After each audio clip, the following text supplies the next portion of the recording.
أعوذ بالله من الشيطان الرجيم. بسم الله الرحمن الرحيم.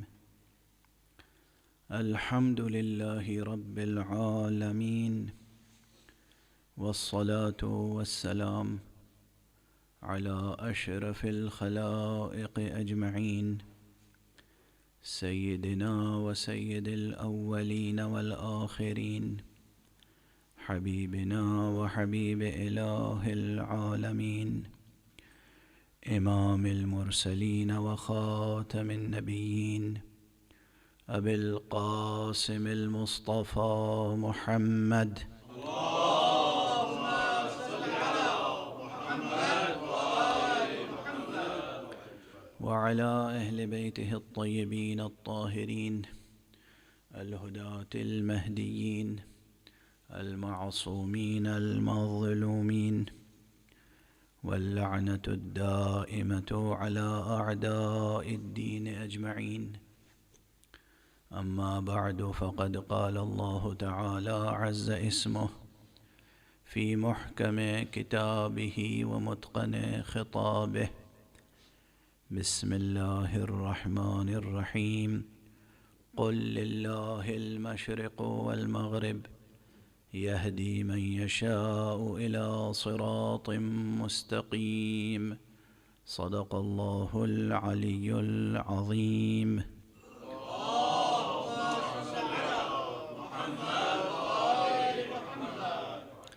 ایک اور بلند تر صلوات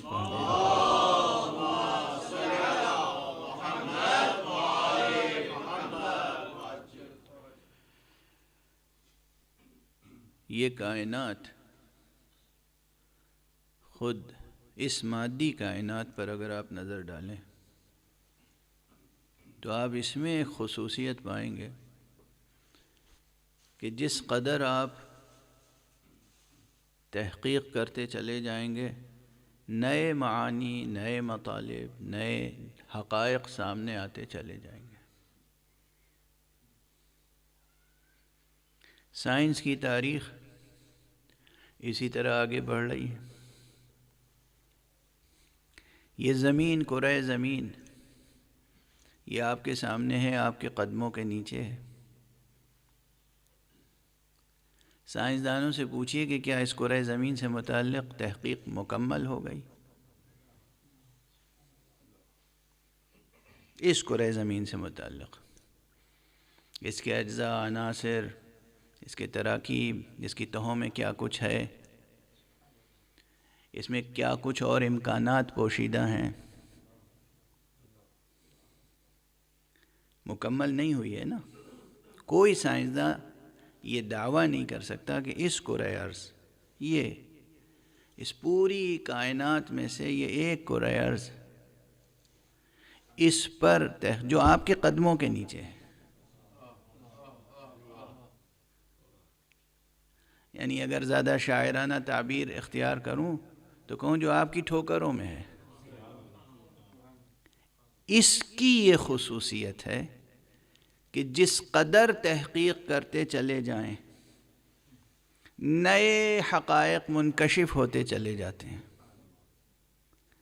جس حق سبحانہ و تعالی نے، جس قوت نے بھی، جس قادر نے بھی، جس عالم نے بھی، جس خالق نے بھی ایسی ایک چیز آپ کے سامنے بنا کے رکھ دی ہے کہ وہ بنی ہوئی ہے، سامنے موجود ہے، آپ کے گویا کہ آپ کے قدموں میں ہے، اس پر جتنی بار نظر ڈالیں گے تو نئے حقائق منکشف ہوتے چلے جائیں گے۔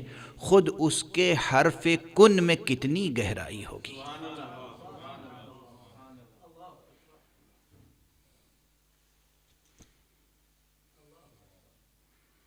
جس کے حرف کن سے اس کی تخلیق ہوئی ہے، اس کے اس حرف کن میں کتنی گہرائی ہوگی۔ اور پھر اسی نسبت سے آپ تصور فرمائیں، دیکھ رہے ہیں ذہن کہاں سے کہاں پہنچ رہا ہے۔ ایک صلوات پڑھیے محمد علیہ۔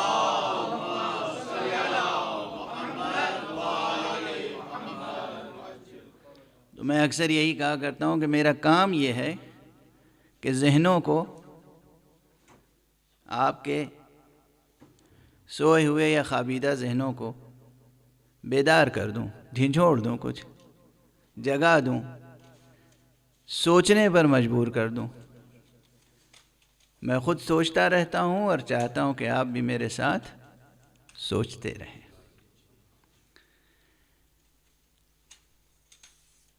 جس حق سبحانہ و تعالیٰ کے ایک حرف کن سے یہ کائنات وجود میں آئی، اور اس کائنات کی یہ خصوصیت ہے کہ تحقیق کرتے چلے جائیے، تحقیق کرتے چلے جائیے، تحقیق کرتے چلے جائیے، روز ایک نئی حقیقت منکشف ہوتی ہے اس مادی دنیا میں۔ یعنی جب عالم ملک کی بوقلمونی کا یہ عالم ہے تو عالم ملکوت کا کیا عالم ہوگا؟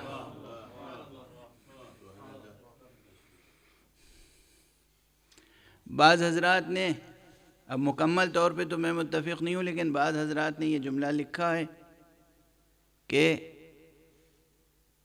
مشیت کا تعلق عالم ملکوت سے ہے اور ارادے کا تعلق عالم ملک سے ہے۔ عالم ملک یعنی یہ عالم ظاہری، مادی، یہ ٹھوس زمین جس پر آپ قدم رکھ کر کھڑے ہوتے ہیں، اور یہ جسم جو آپ ترازو پہ تول لیتے ہیں، یہ جو ظاہری عالم ہے یہ عالم ملک۔ جو قوتیں، توانائیاں اس کے اندر پوشیدہ ہیں وہ ہے عالم ملکوت۔ یہ بھی عالم ملکوت کی ایک تعریف ہے، اور اس میں بھی مزید آراء کی گنجائش ہے۔ تو بعض حضرات یہ کہتے ہیں کہ مشیت کا تعلق عالم ملک سے ہے اور ارادے کا تعلق عالم ملکوت سے ہے، اور اس قول کو قبول کر لیا جائے تب بھی، نہ قبول کیا جائے تب بھی، میں اس موقع پہ عرض کروں کہ حوزہ علمیہ نجف اشرف کے ایک عظیم الشان مجتہد تھے، اور جب ماہ محرم آتا تھا تو بے پناہ گریا کرتے تھے، مرجع تقلید، اور وہ فرمایا کرتے تھے کہ دنیا کو معلوم نہیں ہے حسین کی قدر و منزلت یہاں جتنی ہے اس سے کہیں زیادہ عالم ملکوت میں۔ سید الشہداء ابو عبداللہ الحسین،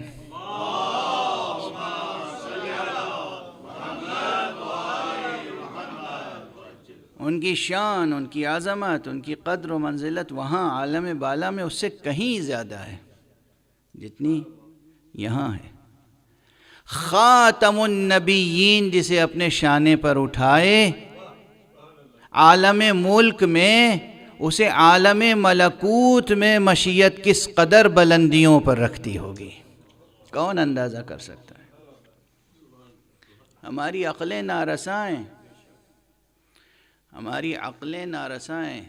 ابو عبداللہ الحسین،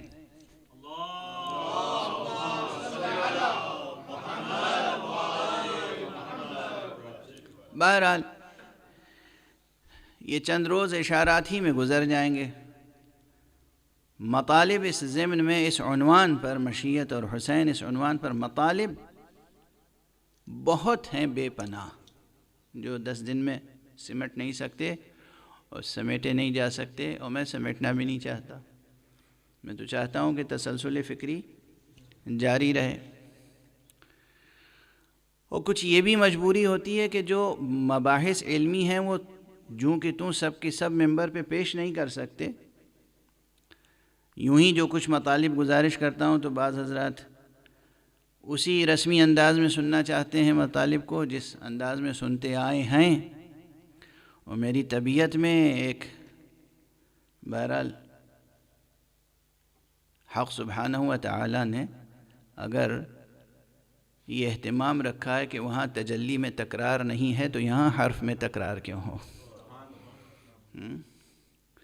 تجلی میں تکرار نہیں ہے۔ دیکھیے، کہنے والوں نے تو کہہ دیا کہ مشیت عالم ملک سے متعلق ہے، ملکوت سے متعلق ہے، اور ارادہ عالم ملک سے متعلق ہے، لیکن اس قول میں بحث کی گنجائش ہے۔ ارادہ حق سبحانہ و تعالی کی عام طور پہ جو بہت مشہور تقسیم ہے اور آپ حضرات کے گوش مبارک تک پہنچ چکی ہوں گی یہ دونوں اصطلاحیں، وہ یہ ہے کہ ارادہ حق کی دو قسمیں ہیں، ایک ہے ارادہ تکوینیہ اور ایک ہے ارادہ تشریعیہ۔ اب ولایت کے باب میں بھی یہ بحث آتی ہے، ولایت تکوینیہ اور ولایت تشریعیہ۔ ارادہ تکوینیہ کیا ہے؟ تکوین کیا ہے؟ تکوین یعنی بنانا۔ تشریع کیا ہے؟ تشریع یعنی قانون بنانا۔ تشریع یعنی قانون بنانا، شریعت۔ تکوین یعنی کسی شے کو بنانا، انسان کو انسان بنانا تکوین ہے، اور انسان کو ایسے قوانین سے آشنا کرنا کہ ان قوانین پر چل کر وہ اپنی انسانیت کو کامل کر سکے، تشریع ہے۔ تو تشریع کی اہمیت کم نہیں ہے، قوانین کی اہمیت کم نہیں ہے یوں بھی انسانی زندگی میں، اور پھر نظام حق میں قوانین کی اہمیت بہت زیادہ ہے۔ تکوین یعنی شے بنانا۔ ارادہ تکوینیہ جب اللہ سبحانہ و تعالیٰ کا ارادہ متعلق ہو جاتا ہے کسی شے سے کہ وہ بن جائے تو وہ بن جاتی ہے، لیکن ایک ارادہ یہ ہوتا ہے کہ وہ یہ نہیں چاہتا خود بنائے، وہ چاہتا ہے آپ اپنی کوششوں سے بنیں، آپ اپنی کوششوں سے ترقی کریں، لیکن آپ کی کوششوں کے لیے بھی راہیں دکھاتا ہے۔ وہ جو راہیں دکھاتا ہے وہ تشریع ہے۔ مثلا تکویناً اس نے آپ کو سرفراز بنایا ہے، تکویناً تخلیقی طور پر آپ کو سرفراز، سربلند بنایا ہے اس نے۔ جتنے حیوانات ہیں سب کے سر جھکے ہوئے ہیں، آپ ہیں، آپ کا سر بلند ہے یا نہیں ہے؟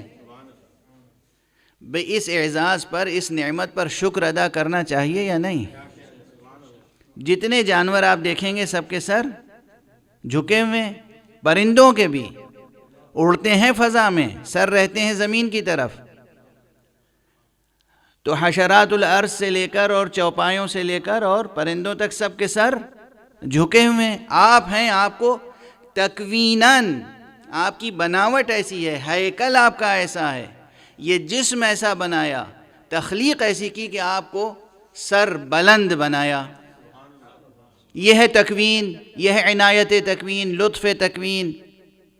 اور اس کے بعد یہ چاہا کہ ہم نے تو تمہیں سربلند بنایا ہے، مگر چاہتے ہیں کہ اور بھی سربلند ہوتے چلے جاؤ، اور بھی سربلند ہوتے چلے جاؤ کے لیے اب تمہیں ارادہ اور اختیار دیا ہے۔ یہ جو ارادہ اور اختیار دیا ہے اور تمہیں اپنے ارادے اور اختیار کے استعمال کے طریقے بتائے ہیں، یہ ہے تشریع، کہ سجدے کرتے چلے جاؤ، سرفراز ہوتے چلے جاؤ گے۔ جتنا تم سجدہ کرو گے اتنا ہی تم سربلند ہوگے۔ اتنی سی سربلندی پر اگر مغرور ہو گئے تو ہم اس غرور اور تکبر کی سزا دیں گے، پھر تم کبھی سرفراز نہیں ہو سکتے۔ لیکن اگر تم نے ہمارے سامنے، خالق کے سامنے خضوع و خشوع اختیار کیا، سجدہ شکر کے لیے اپنی پیشانی جھکا دی، پھر سرفرازی دیکھنا کیسی سرفرازی ملتی ہے۔ پھر ایسی سرفرازی ملے گی، مثالیں ہوتی ہیں، پھر یہ مثالیں ہوتی ہیں، ایسی سرفرازی، ایسی سرفرازی، اللہ کے لیے اخلاص کے ساتھ سجدہ کرنے کے بعد انعام میں، اکرام میں، اعزاز میں جو سرفرازی ملتی ہے، اس سرفرازی کی ایک مثال یہ ہے کہ مغرب میں اگر سورج ڈوب جائے، یوں ہم اپنی ان نگاہوں سے سورج کو دیکھ نہیں سکتے، یعنی گویا سورج سے آنکھیں ملا نہیں سکتے، مگر اللہ کا سجدہ کرنے کے اعزاز میں، انعام میں وہ اعزاز ملتا ہے، وہ قوت ملتی ہے، وہ سرفرازی ملتی ہے کہ لب ہلتے ہیں، اشارہ ہوتا ہے اور سورج خود پلٹ آتا ہے۔ جس سورج سے بندہ نظر نہیں ملا سکتا، وہ سورج غلاموں کی طرح واپس چلا آتا ہے۔ محمد وآل محمد صلوات۔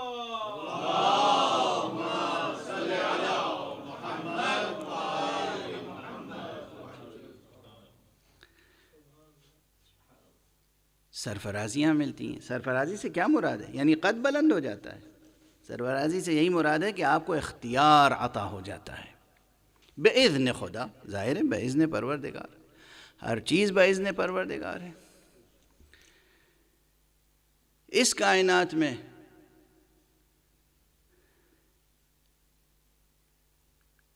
یہ بات، یہ قول بہت بحث طلب ہے کہ مشیت صرف ملکوت سے متعلق ہے اور عالم ملک سے متعلق صرف ارادہ ہے، لیکن یہ ضرور ہے کہ ایک طرف ہے ارادہ حق اور ایک طرف ہے ارادہ خلق، ایک طرف ہے ارادہ خالق اور ایک طرف ہے ارادہ مخلوق۔ ارادہ خالق کا نفاذ مشیت کے تحت ہوتا ہے اور ارادہ مخلوق کی تدبیر تشریع کے تحت ہوتی ہے۔ مخلوقات کے ارادے کو کس طرح سے کنٹرول کیا جائے اس کے لیے تشریع ہے، اور خود ارادہ خالق کس طرح نافذ کیا جائے اس کے لیے مشیت، اس کے لیے مشیت۔ اور کبھی کبھی مشیت سے اور ظاہری امر سے جو اختلاف ہوتا ہے، جس کی مثال کل دی تھی میں نے، کہ ظاہر میں امر ہوتا ہے، مقصد ہوتا ہے کہ یہ فعل وقوع پذیر نہ ہو، امر کیا مگر ظاہر میں امر ہے، امر یعنی کرو، اور مشیت میں کیا ہے کہ یہ عمل انجام نہ پائے۔ مثال ہمیشہ ذہن میں رہے، امر ہے ایک طرف کرو اور دوسری طرف مشیت میں ہے کہ یہ کام نہ ہونے پائے۔ حضرت ابراہیم کو حکم دیا کہ بیٹے کو ذبح کرو، مشیت میں یہ ہے کہ اسماعیل ذبح نہ ہونے پائیں۔ ایسے مواقع عقل و ایمان کی آزمائش کے لیے ہوتے ہیں۔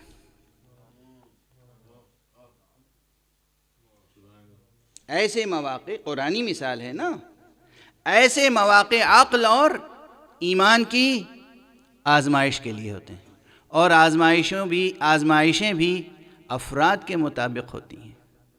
جس پیمانے پر ہماری آزمائش ہوگی اور جس پیمانے پر ابراہیم کی آزمائش ہوگی، وہ پیمانے مختلف ہوں گے۔ جناب ابراہیم کی آزمائش جب ہوگی وہ پیمانے مختلف ہوں گے، ایک عام انسان کی آزمائش جب ہوگی تو وہ پیمانے مختلف ہوں گے۔ اسی لیے یہ آیت جس مقام سے انتخاب کی ہے ہم نے، وہاں خود اس آزمائش کی ایک مثال قرآنی موجود ہے۔ پہلے پروردگار عالم نے حکم دیا رسول اکرم صلی اللہ علیہ وآلہ وسلم کو،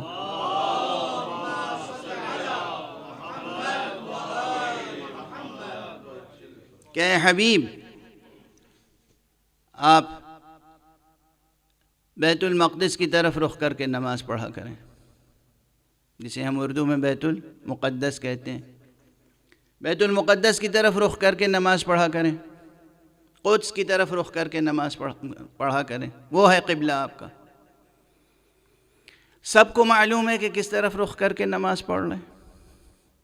اس کے بعد عین نماز کی حالت میں، نماز کے دوران حکم آیا رخ بدل دیں، اب کعبے کی طرف رخ کر کے نماز پڑھیں۔ کیا علم الہی میں پہلے کچھ اور تھا، پھر علم الہی میں کچھ نیا انکشاف ہو گیا؟ علم الہی وہی ہے، یہ حکم کی تبدیلی کسی مشیت کی بنا پر ہے۔ اس مشیت کا ایک راز منکشف خود قرآن نے کیا ہے یہ کہہ کر کہ یہ تمہاری آزمائش کے لیے ہے کہ دیکھیں کون ثابت قدم رہتا ہے، کس کا دل ثابت رہتا ہے، کس کا دل منقلب ہونے لگتا ہے۔ خود قرآن مجید میں وہی پورا رکوع پڑھ لیجئے، دوسرے پارے کا پہلا رکوع، اور یہی ہوا کہ پوچھنے والوں نے پوچھنا شروع کر دیا، سوالات شروع کر دیے۔ قرآن مجید نے برسبیل حکایت اسے بیان کیا، سیقول السفہاء ما ولاہم عن قبلتہم التی کانوا علیہا قل للہ المشرق والمغرب۔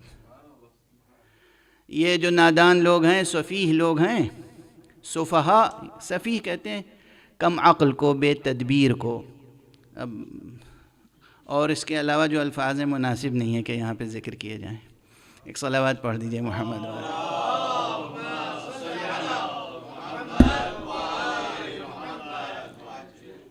آپ کا یہ تو مثال بھی عرض کر دوں کہ سفیہ ایک فقہی اصطلاح بھی ہے شریعت میں۔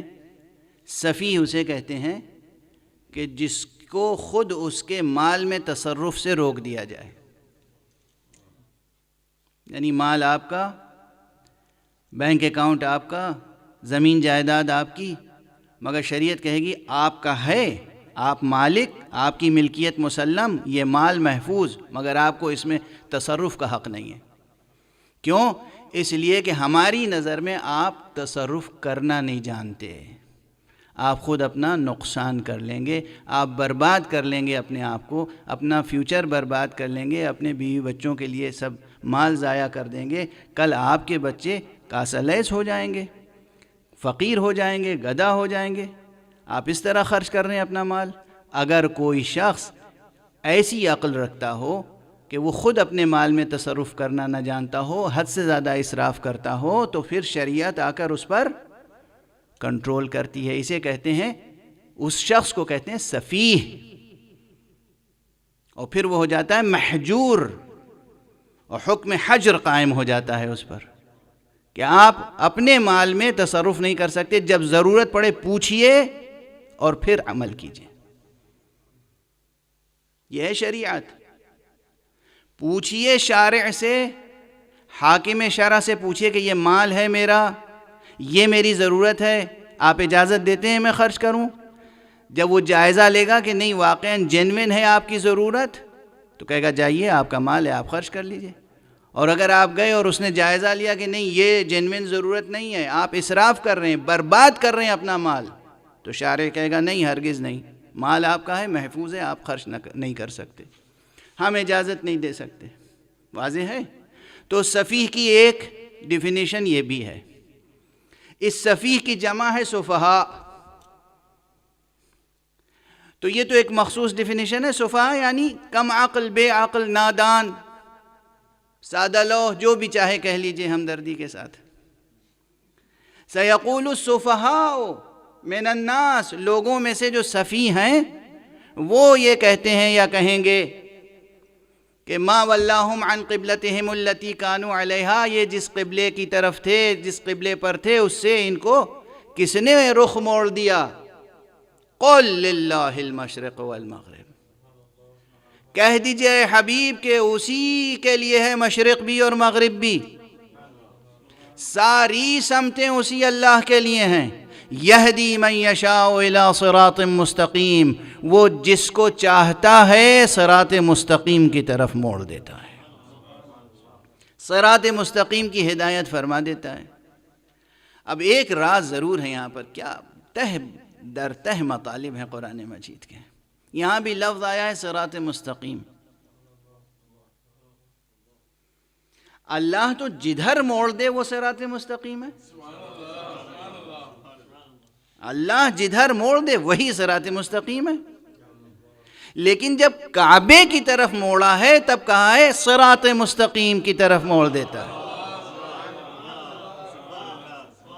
اور فرما رہے ہیں آپ، یعنی کیا لطافتیں ہیں، کیا رعایتیں ہیں، کیا اعجاز سخن ہے۔ جب کعبے کی طرف موڑ دیا تو کہا کہ یہدی من یشاء الی صراط مستقیم، وہ جس کو چاہتا ہے صراط مستقیم کی طرف موڑ دیتا ہے۔ ایک صلوات پڑھ دیجئے محمد و آل محمد۔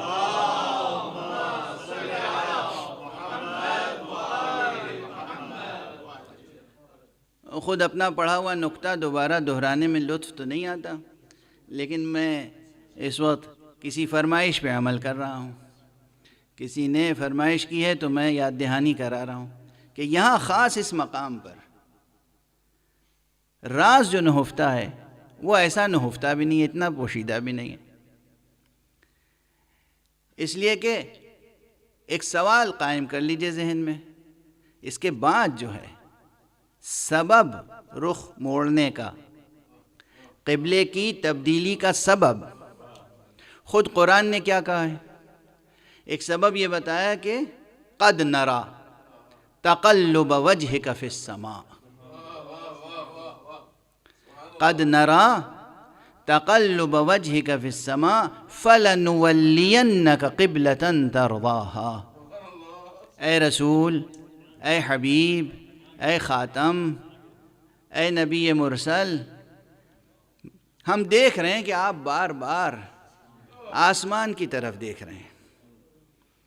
اب عربی گرامر میں ایک لطیف بات ہے کہ قد اکثر تقلیل کے لیے آتا ہے، یہاں تکثیر کے لیے، یہاں کثرت کے لیے صراحت کی ہے لوگوں نے، مفسرین نے، بعض مفسرین اور بعض نحویین نے صراحت کی ہے کہ یہاں قد جو ہے وہ ایک خاص معنی میں آیا ہے کہ ہم دیکھ رہے ہیں، بار بار آپ آسمان کی طرف دیکھ رہے ہیں، یعنی قرآن گواہ ہے کہ کچھ کہہ نہیں رہے ہیں، دیکھ رہے ہیں۔ یہ مقام عجیب و غریب مقام ہے، عظمت مصطفیٰ صلی اللہ علیہ وآلہ وسلم۔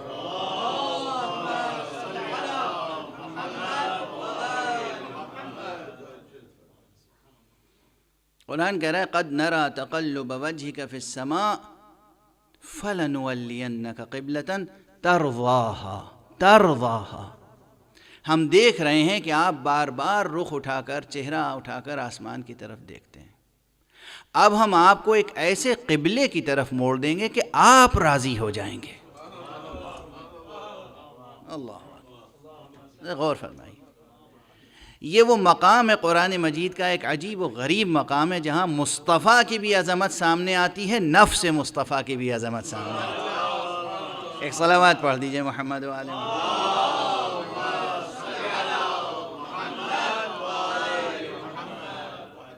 سرکار رسالت مآب کی بھی عظمت سامنے آتی ہے، وہ بھی کس کی نگاہ میں؟ نگاہ قدرت میں، نگاہ خالق میں، نگاہ حق میں، کہ ہم دیکھ رہے ہیں، کچھ کہہ نہیں رہے ہیں رسول۔ اس کے معنی ہے کہ پروردگار، یہ ضروری نہیں کہ رسول کچھ زبان سے کہیں، دعا مانگیں تب پورا کرے، رسول کچھ چاہیں تو بھی وہ پورا کر دیتا ہے۔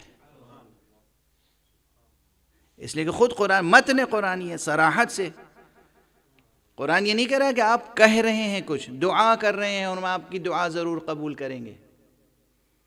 جیسے جناب موسیٰ سے کہا تھا کہ اوتیت سؤلک یا موسیٰ، اے موسیٰ تم نے جو کچھ سوال کیا تمہیں دے دیا گیا، تمہارے سوالات پورے کر دیے گئے۔ یہاں یہ نہیں ہے، اوتیت سؤلک یا موسیٰ، وہاں سوال کیا ہے تب پورا کیا ہے، یہاں کہہ رہے ہیں ہم دیکھ رہے ہیں کہ آپ ہماری طرف دیکھ رہے ہیں، بار بار کچھ کہہ نہیں رہے ہیں۔ کیا مقام محبوبیت مصطفیٰ ہے، محبوبیت، اور اس کے بعد محبوبیت کا کمال یہ ہے کہ ساری دنیا کے لوگ، بڑے سے بڑے ولی اللہ، صوفی، عارف، مجاہد نفس کرنے والے، فقیہ، بڑے سے بڑے عباد، وہ سب عبادت کرتے ہیں کس لیے؟ تاکہ اللہ راضی ہو جائے۔ غرض و غایت عبادت کیا ہے؟ کہ اللہ ہم سے راضی ہو جائے۔ ہم روزہ رکھتے ہیں تاکہ خدا راضی ہو جائے، ہم حج کرتے ہیں تاکہ خدا راضی ہو جائے، ہم زکوٰۃ دیتے ہیں تاکہ خدا راضی ہو جائے، نماز پڑھتے ہیں تاکہ خدا راضی ہو جائے. جو کچھ ہم زندگی میں عبادت کرتے ہیں، بندگی کرتے ہیں، اس لیے کہ خدا راضی ہو جائے. اور اس پورے نظام بندگی میں سب سے بڑی عبادت اور رسم بندگی نماز ہے، ستون دین، عمود دین. یہ نماز ساری دنیا پڑھتی ہے رضائے حق کے لیے، اور اس نماز کے لیے قبلہ معین جب کرنے کی بات ہے تو اللہ فرما رہا ہے کہ اب ہم ایسا قبلہ معین کر دیں گے جس سے آپ راضی ہو جائیں گے. اس مقام کو دیکھیں، اب اس مقام کو دیکھیں.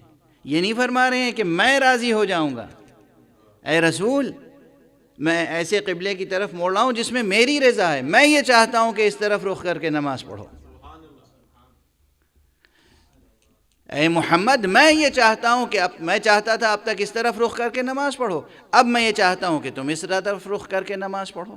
بات مکمل تھی، مگر یہاں کہا جا رہا ہے اب ہم اس قبلے کی طرف رخ موڑ دیں گے جس میں تم راضی ہو جاؤ گے. ترضاہا، جس قبلے سے تم راضی ہو جاؤ گے. واضح ہے اب مقام مصطفیٰ صلی اللہ علیہ وآلہ وسلم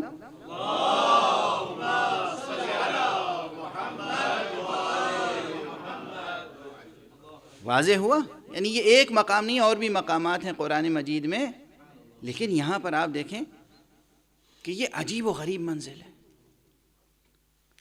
اور اس میں ایک طرف مقام مصطفیٰ سمجھ میں آ رہا ہے، نگاہ مشیت میں، نگاہ خالق میں، نگاہ قدرت میں، اور دوسری طرف خود آیت میں موجود ہے کہ یہ ہم نے اس لیے کیا تبدیل تاکہ لوگوں کی آزمائش کر لیں، لوگوں کی آزمائش کر لیں.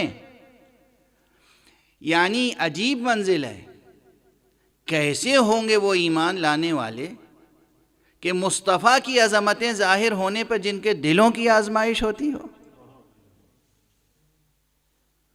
ایمان کی آزمائش ہوتی ہو. بہرحال اب یہاں پر ایک سوال اور میں نے قائم کیا تھا، اور وہ یہ کہ مکے میں پوری مکی زندگی کی تاریخ دیکھ لیں آپ، سرکار رسالت مآب صلی اللہ علیہ وآلہ وسلم کی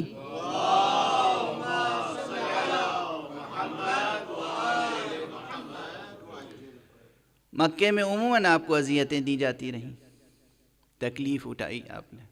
خود صحن حرم میں، مسجد الحرام میں نماز پڑھتے تھے حضرت، مگر آپ کی پشت مبارک پر خس و خاشاک لا کے ڈال دیتے تھے مشرکین. تکلیف پہنچاتے تھے، اذیتیں پہنچاتے تھے. ایک مرتبہ یہ بھی ہوا، آ گئی ہے اس میں فضیلت بھی ہے اور مشکل بھی، ذرا بیان کرنے میں مجھے تکلیف ہو رہی ہے، سننے میں آپ کو بھی تکلیف ہوگی، لیکن تاریخ کا واقعہ ہے کہ ایک مرتبہ حضور نماز پڑھ رہے تھے، خانہ کعبہ سامنے ہے اور حضور نماز پڑھ رہے ہیں. ابو جہل نے یا ابو لہب نے، زیادہ قوی روایت یہ کہ ابو جہل نے آ کر کچھ کثافت لی اور حضور کے چہرے پہ مل دی. ظاہر حضور کو تکلیف ہوئی، گئے حامی اسلام اور حامی رسول اسلام. کون تھا حامی؟ قرآن کی قسم ایک ہی تو تھا، اللہ کی قسم ایک ہی تو تھا. اوپر ایک اللہ تھا، نیچے ایک اللہ کی طرف سے رسول کا حامی تھا. حامی رسول عمران عرب حضرت ابو طالب.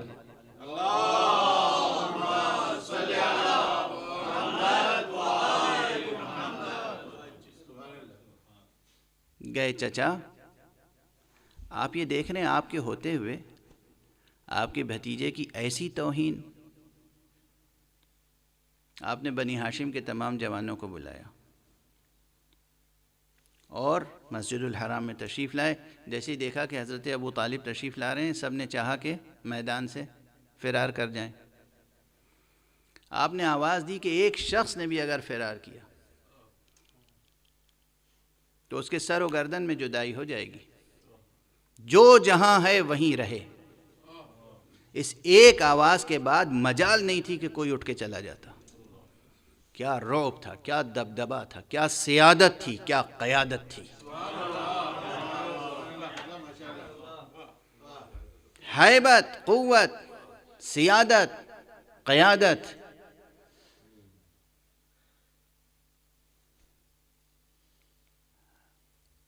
خزانے اور فوج کے ساتھ حکومت کرنا تو سب جانتے ہیں، بغیر خزانے اور بغیر فوج کے حکومت کرنے کی مثال کرۂ ارض پر قائم کی ہے تو ابو طالب نے. تاریخ محسن اسلام جناب ابو طالب آواز بلند صلوات.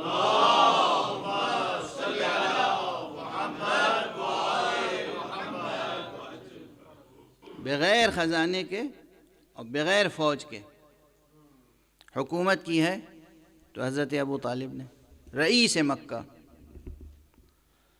کا کوئی اپنی جگہ سے ہٹے نہیں، سب وہیں بت بن کے بیٹھ گئے. بتوں کو پوجنے والے خود بت بن کے بیٹھ گئے.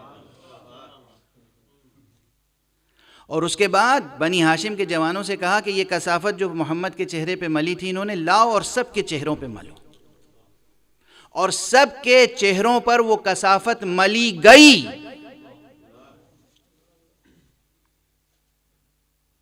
اور کسی میں مجال نہ تھی جو مقاومت کرتا. یہ ہے تاریخی واقعہ، یہ ہے جلال ابو طالب. ایک دو موقع نہیں ہے تاریخ میں. اب ظاہر سی بات ہے کہ جب اس کے بعد اعلان فرمایا، ایک مختصر سا خطبہ ارشاد فرمایا، اپنے بھتیجے کی شان و منزلت و عظمت بیان فرمائی.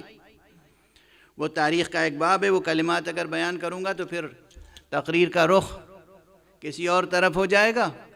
میں تو صرف یہ عرض کر رہا تھا کہ اسی صحن حرم میں کیا کیا مصیبتیں حضور پر پڑیں. تو اس کعبے کے ساتھ اور اس صحن حرم کے ساتھ اور مکے کے ساتھ عموماً رسول اللہ صلی اللہ علیہ وآلہ وسلم کی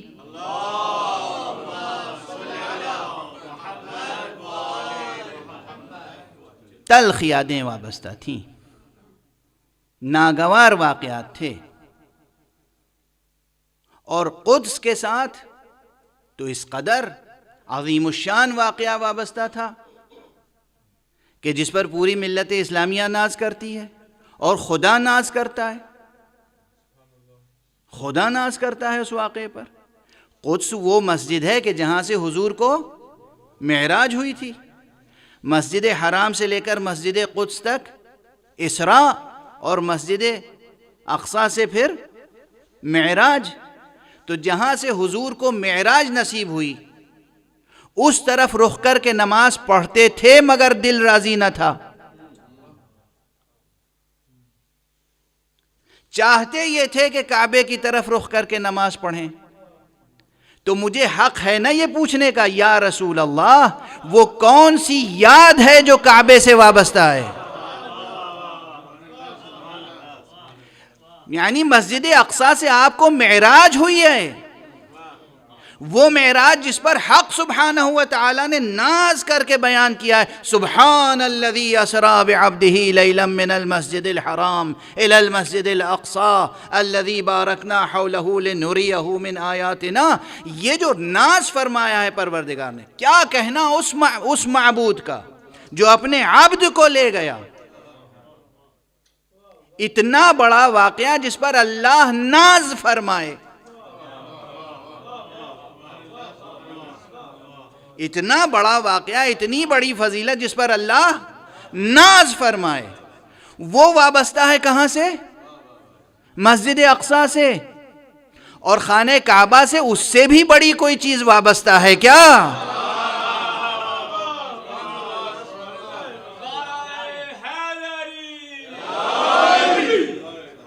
آخر رسول کو اتنی تکلیفیں پہنچی کعبے سے کے ارد گرد، مگر چاہتے یہ ہیں کہ قبلہ کعبہ بن جائے. عجب نہیں کہ قلب مصطفیٰ آواز دے، نادان سوال قائم نہ کر. یہ کعبہ بت کدا تھا، میں معلم توحید ہوں، مجھے اللہ نے بت شکن اسی کعبے سے تو دیا تھا.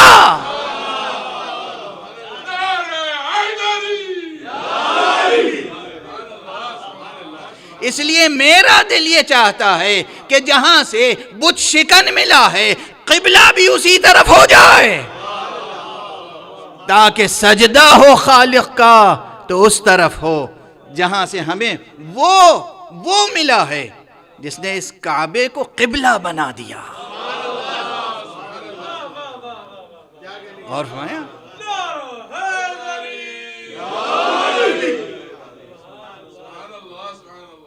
قد نرى تقلب وجهك في السماء فلنولينك قبلة ترضاها، ہم دیکھ رہے ہیں کہ آپ بار بار اپنا چہرہ مبارک، روح مبارک اٹھا کر آسمان کی طرف دیکھ رہے ہیں، اب ہم ایسے قبلے کی طرف موڑ دیں گے کہ آپ راضی ہو جائیں گے۔ کیا مرتبہ مصطفیٰ صلی اللہ علیہ وآلہ وسلم کا۔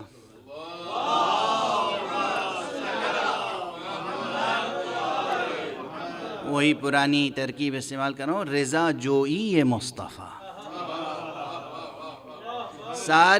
ساری کائنات رضا جوئی حق میں مصروف ہے، اور حق وہ ہے جو رضا جوئی مصطفیٰ فرما رہا۔ بندگی کی شان ہو تو ایسی شان ہو، اخلاص کی منزل ہو تو ایسی منزل ہو، ایثار کی منزل ہو تو ایسی منزل ہو۔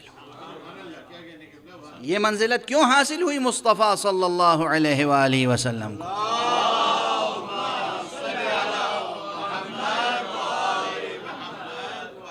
حضور کو یہ منزلت، یہ مقام، یہ اعزاز، یہ اکرام کیوں حاصل ہوا؟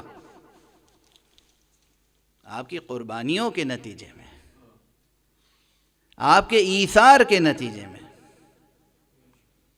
یہ فقرہ خود صحیح بخاری میں بھی تقریباً انہی الفاظ میں ہے، اور تمام معتبر حدیث کی کتابوں میں ہے کہ حضور نے فرمایا ما اوذی نبی قط کما اوذیت، یا ما اوذی نبی فی اللہ کما اوذیت۔ اللہ سبحانہ و تعالیٰ کی راہ میں کسی نبی کو اتنی اذیتیں نہیں دی گئیں جتنی مجھے دی گئی، اور صبر کے ساتھ نہیں، شکر کے ساتھ قبول کرتے رہے۔ جب رسول حق سبحانہ و تعالیٰ کی راہ میں اس طرح قربانیاں فرمائیں، ایثار فرمائیں، تو پھر پروردگار بھی، اس کی صفت کیا ہے؟ وہ بھی شکور ہے۔ شکور کے معنی ہے کہ وہ شکر گزار بندوں کے لیے اپنی طرف سے اتنا شکریہ ادا کرتا ہے کہ ظاہر ہے جب رب شکریہ ادا کرے گا تو اس کی کیفیت کیا ہوگی۔ انعامات سے نوازتا ہے، اکرامات سے نوازتا ہے، اعزازات سے نوازتا ہے، وہ رب شکور ہے، وہ رب شکور ہے۔ تو سرکار رسالت مآب صلی اللہ علیہ وآلہ وسلم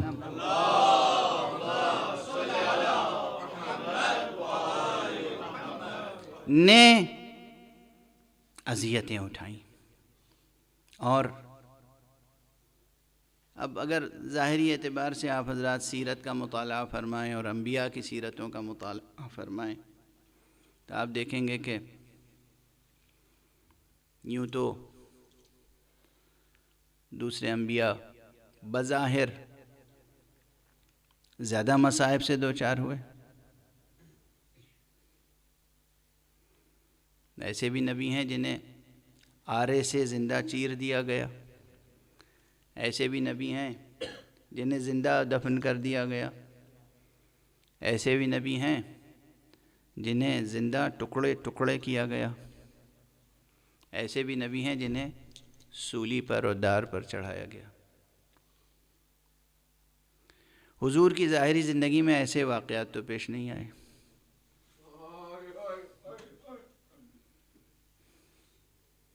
لیکن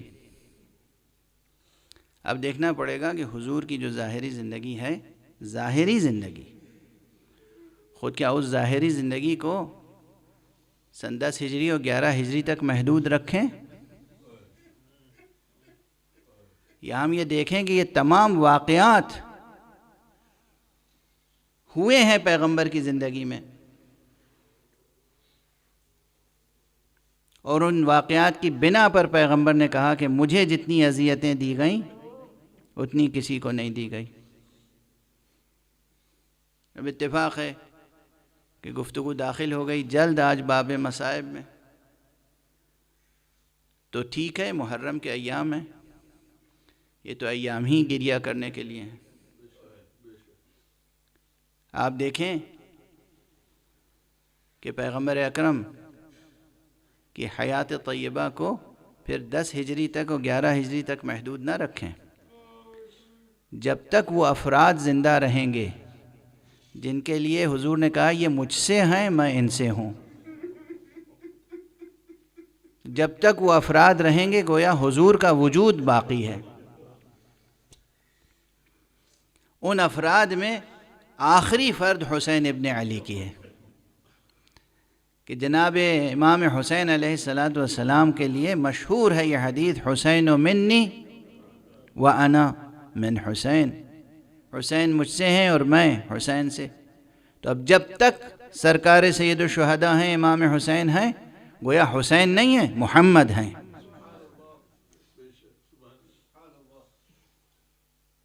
ہاں اب بات آ گئی ہے زبان پر تو بس عموماً لوگ شکوہ کرتے ہیں، گلہ کرتے ہیں مجھ سے کہ مصائب کم پڑھتا ہوں، تو اب بے اختیار آج واقعات ذہن میں آتے چلے جا رہے ہیں۔ دیکھیں جتنے مصائب تمام انبیاء پر پڑے ہیں وہ سب مصائب کربلا میں یکجا ہو گئے۔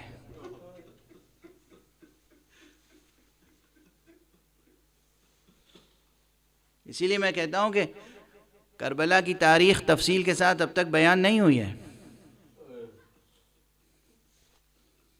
تاریخیں آئیں گی تو گزارش کروں گا۔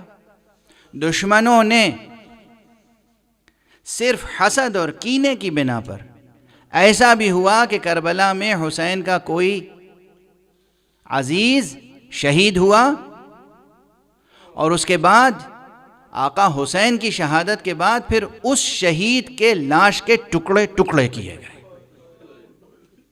جیسے انبیاء کے۔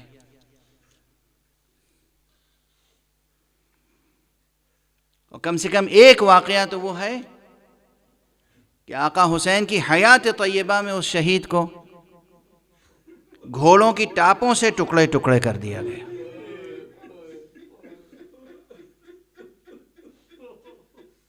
اور حالانکہ آج 4 محرم ہے، اہل بیت کے شہداء کا تذکرہ تو ہم 5 یا 6 محرم سے کرتے ہیں عموماً، لیکن سب کے سب شہید تو ہوئے ہیں روز عاشوراء۔ سب شہداء ایک ہی روز تو شہید ہوئے ہیں، اور ان میں سے چند کا تذکرہ صرف ہوتا ہے۔ متعدد شہداء ایسے ہیں، آپ حضرات صرف حضرت ابو الفضل العباس علیہ السلام کے مصائب میں یہ سماعت فرماتے آئے ہیں کہ حضرت عباس کے دونوں بازو قلم ہوئے تھے، اور یہ حضرت کی بہت بڑی مصیبت ہے۔ حضرت عباس کے دونوں شانوں کا قلم ہونا بہت بڑی مصیبت ہے۔ میں عرض کروں گا کہ خود حضرت ابو الفضل عباس نے بعض مکاشفات میں، بعض خوابوں میں تجلی فرمائی ہے اور اپنے ذاکروں سے کہا ہے تم نے ہمارے مصائب پڑھنے کا حق ادا نہیں کیا۔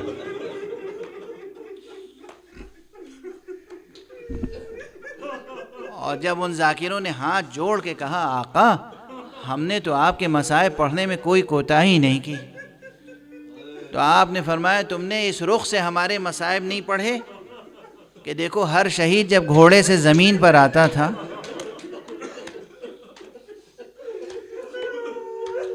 تو کم سے کم وہ پہلے اپنے ہاتھوں سے کچھ سہارا لے لیتا تھا، مگر جب میں زمین پر آیا ہوں تو میں تو سر کے بل زمین پر آیا۔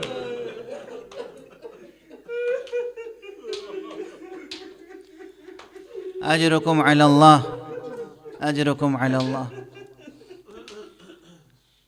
حضرت ابو الفضل العباس علیہ السلام کے مصائب 8 محرم کو انشاءاللہ گزارش کروں گا۔ بے پناہ مصائب ہیں حضرت قمر بنی ہاشم کے، آج تو بس تسلسل کلام میں زبان پہ جو آتا جا رہا ہے گزارش کرتا جا رہا ہوں۔ اور بھی اصحاب میں ایسے ہیں کہ جن کے ہاتھ قلم ہو گئے، اور ان میں سے ایک ہیں بریر۔ آج 4 محرم کو عموماً یا حبیب کا تذکرہ ہوتا ہے یا حضرت حر کا تذکرہ ہوتا ہے یا کسی صحابی کا۔ بریر امام حسین کے وہ صحابی ہیں جو کوفے میں سید القراء معروف تھے، قرآن مجید کے قاری۔ اور اس زمانے میں قاری کے معنی کیا ہوتے تھے؟ قاری کے معنی معمولی نہیں تھے، وہ اپنے وقت کا فقیہ ہوتا تھا۔ قرآن مجید کی آیات کے اندر جو احکام ہیں، تجوید سے لے کر اور احکام تک، وہ سب چیزیں تعلیم کرتا تھا، اسے کہتے تھے مقرئ۔ سید القراء بریر، پورا کوفہ جانتا تھا، انہیں پہچانتا تھا۔ اور اسی لیے جس طرح خود سرکار سید الشہداء کے لیے ہے کہ عصر عاشور جب آپ فرس سے زمین پر آئے ہیں تو 1 ساعت تک بیٹھے رہے، اور کسی میں پھر جرت نہیں ہوتی تھی کہ آقا کا سر قلم کرنے کے لیے خود آگے بڑھے۔ ہر قبیلے والا چاہتا تھا کہ یہ گناہ کسی اور کے سر چلا جائے۔ اس موقع پر جو واقعات پیش آئے ہیں بعد میں گزارش کروں گا، لیکن تقریباً اس سے مشابہ واقعہ جناب بریر کے ساتھ ہوا ہے کہ بریر جب میدان میں آئے ہیں جہاد کے لیے تو عمر ابن سعد کے لشکر کے اکثر لوگ ایک دوسرے سے کہتے تھے تم بریر کو قتل کرو گے؟ بریر سید القراء، بریر نے کم سے کم 3 یا 4 نسلوں کی تربیت کی تھی قرآن کی تعلیم کے ساتھ، تم بریر کو قتل کرو گے؟ بریر میں کئی ہنر تھے، شمشیر زنی بھی جانتے تھے اور تیر اندازی میں بھی مہارت رکھتے تھے، اور ایسے بہادر تھے، ایسے شجاع تھے کہ اپنی تیر کے سوفار پر اپنا نام یا اپنی نشانی لکھ دیتے تھے تاکہ جسے تیر لگے اسے معلوم ہو کہ بریر نے قتل کیا ہے۔ یہ تاریخ میں یہ شجاعت تھی، یہ ہمت اور یہ حوصلہ تھا کہ اپنے تیروں پر گویا اپنا ایک نشان لگا دیتے تھے۔ 70 یا 70 سے زائد تیر آپ نے رہا کیے، اور بعض مورخین کہتے ہیں کہ ہر تیر نشانے پر جا کر لگا۔ بہرحال تعداد میں مقتولین کے اختلاف ہے، لیکن یہ بریر جنگ کرتے رہے، تیر پھینکتے رہے دشمن کی طرف، لیکن دشمن نے پھر کمی گاہ سے حملہ کیا اور بریر کے دونوں ہاتھوں کو قطع کر دیا۔ جب بریر کے دونوں ہاتھ قطع ہو گئے تو بریر کو گرفتار کر لیا زندہ۔ یہ واقعات کم بیان ہوتے ہیں ممبروں سے۔ بریر کو زندہ گرفتار کر لیا اور گرفتار کر کے عمر ابن سعد تک لے کر آئے۔ عمر ابن سعد نے پھر خطاب کیا اور مکالمہ کیا، اور بریر نے اس وقت بھی جواب دیا کہ تم مجھے گرفتار کر کے قتل کر سکتے ہو، اگر تم نے گرفتار نہ کیا ہوتا اور میرے ہاتھ دونوں سلامت رہتے تو ہم دیکھتے کہ کس طریقے سے تم ہمیں گرفتار کر سکتے ہو۔ اور اس کے بعد اس وقت جب اسیری میں ذبح کیا جا رہا تھا تو سرکار سید الشہداء کی طرف رخ کر کے کہہ رہے تھے السلام علیک یا ابن رسول اللہ، فرزند رسول آپ پر سلام۔ آقا کیا میں نے عہد وفا پورا کیا؟ یہ قربانی اللہ کی بارگاہ میں قبول ہے؟ اور ادھر سے سرکار سید الشہداء دعائیں دے رہے تھے، بریر خدا تمہیں جزائے خیر دے، تمہیں بہشت میں مقامات بلند سے سرفراز فرمائے۔ انا للہ و انا الیہ راجعون، رضا بقضائہ و تسلیما لامرہ۔ پروردگار ہمیں علوم قرآن اور معارف اہل بیت سے آشنا فرما۔ معبود ہمیں معرفت کربلا عطا فرما۔ پروردگار ہمیں یہ ہمت اور حوصلہ اور یہ معرفت عطا فرما، یہ ثبات ایمان و ثبات قلب عطا فرما کہ ہم کہہ سکیں یا لیتنی كنت معكم یا لیتنا كنا معكم فنفوز فوزا عظیما۔ آقا کاش ہم کربلا میں ہوتے اور ہم بھی اپنی جان آپ پر قربان کرتے۔ پروردگار ہمیں توفیق عطا فرما کہ ہم وارث خون حسین، منتقم حسین، حضرت امام عصر کے قدموں میں جان نچھاور کر سکیں۔ پروردگار اس روئے زمین سے یہ جو بھی بلا ہے، مصیبت ہے، بیماری ہے، اسے دور فرما۔ عزاداری کو وہ فروغ عطا فرما کہ دل زہرا خوش ہو جائے۔ پروردگار ہمارے ان آنسوؤں کو قلب زہرا کے لیے مرہم بنا دے۔ معبود پروردگار تذکرہ سید الشہداء سے انسانی ذہنوں اور دلوں کو نورانی فرما۔ پروردگار معبود تمام عالم بشری کو وہ علم اور وہ تہذیب کا مرتبہ عطا فرما کہ وہ تیرے حسین کی شناخت پیدا کر لیں، معرفت سید الشہداء پیدا کر لیں۔ ہر شخص روئے زمین پر نام گرامی حسین اور پیام گرامی حسین سے آشنا اور واقف ہو جائے۔